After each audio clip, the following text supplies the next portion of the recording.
এখন বিকালবেলা এই কিছুক্ষণ আগে বৃষ্টি হয়েছে, আমি এখন ছাদে বসে আছি, একটা ঠান্ডা আবহাওয়া, খুব ভালো লাগছে আবহাওয়াটা। তো সাধারণ মানুষ কি করে এই আবহাওয়ায়? কি করে?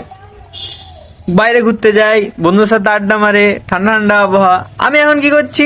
ছাদে বসে আছি। ছাদে বসে বসে কি করছি? তোমাদের কোল্যাব অ্যাকসেপ্ট করছি। 40টার বেশি কোল্যাব অ্যাকসেপ্ট করা হয়ে গেছে, এখনো 100টার উপরে পড়ে আছে। আমি সব করব। ধৈর্য দাও, যারা আমাকে তাড়া করো যে দাদা এই কোল্যাব অ্যাকসেপ্ট করনি, আরে একটু সময় দাও, একটু সময় চাইছি। মানে আমাকে সময় দিতে হবে, আমি করে দেবো, আমি সবার করি, তোমাকে একটা সময় চাই। আমি এই ভিডিওটা বানাচ্ছি যারা জানো না তাদের জন্য। হাই, আমি সায়ন, আর আমি তৈরি করছি all Bengal art community. Facebook এবং ইনস্টাগ্রাম এই দুটোরই লিঙ্ক আমার বায়োতে রয়েছে। তোমরা জলদি যাও, তোমরা জয়েন করো এবং আমার সাথে কোল্যাব করো। তো যাও, অ্যাকাউন্ট ভিজিট করো এবং যদি আমার কাজ পছন্দ হয়ে থাকে আমাকে ফলো করতে পারো। সবাই হালকাই লিখছে আমি ফ্রিতে কোল্যাব করি বলে। একদিন টাকা পয়সা নিয়ে নেবো, বুঝতে পারবে, সব হেঁকড়ি বেরিয়ে যাবে।